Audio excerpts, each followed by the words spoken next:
Andrew Duncan here of the Duncan Duo team at RE/MAX, the official real estate agents of the Stanley Cup champion Tampa Bay Lightning. Raised the banner this last week, which I was present for. Super cool, exciting time to be to live here in Tampa Bay. But there's a lot of fear out there. People see prices continuing to rise in real estate, and they're concerned: are we going to have a bubble?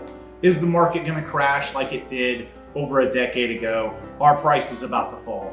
And the answer to that is unequivocally no. We are not in the midst of a bubble. A crash is not coming anytime soon to Tampa Bay, and I'm going to give you a few reasons in this short video here as to why. First and foremost, limited supply. When we crashed before, we had an abundance. We had way more homes for sale. Builders ramped up. They built faster than demand was keeping up with, and we had way more homes available than we had people to buy them. And then, what happens when the supply and demand curve inverts in the favor of buyers? Prices drop. Currently, we have less than 2 months of inventory across most neighborhoods and price ranges in Tampa Bay. What does that mean? When we have a less than 6 months of inventory, it's really considered a seller's market, meaning we have more demand than supply, AKA prices go up. No different than any other commodity or item. If more people want it, the price is going to rise. So we don't have the supply and demand issue that we had the last time. This time, housing demand is real, meaning that we don't have all the liar and fake loans. It's harder to qualify for a loan. You have to be able to prove the ability to repay and go through a much more strenuous process than you did over a decade ago to get a loan today. Buying second homes and vacation homes and homes to flip with financing are problematic. They're not as easy as they used to be. And unfortunately, or fortunately, depending on how you want to look at it, those things are protecting the real estate market from itself, from gambling, from bad decisions. Thirdly, households have plenty of equity. Back in the bust, you had a lot of people tapping out equity constantly. They used their home like a piggy bank, like an ATM. They wanted to go buy a new car, they took equity out of the house. They wanted to get new furniture, they took equity out of the house.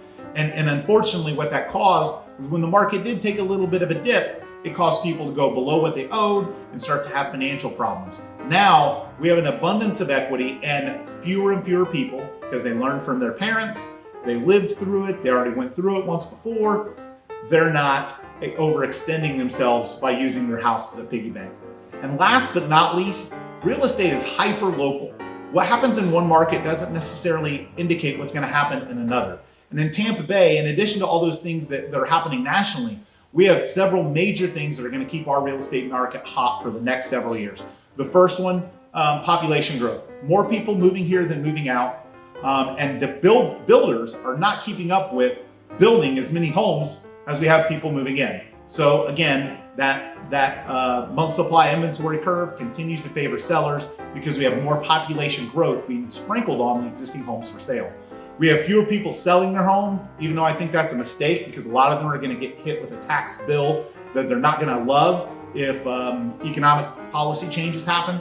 And in addition to that, low taxes, a very polarizing political climate over COVID and the election has caused more people to move to Florida. And again, that's the feedback they're giving us as we poll them.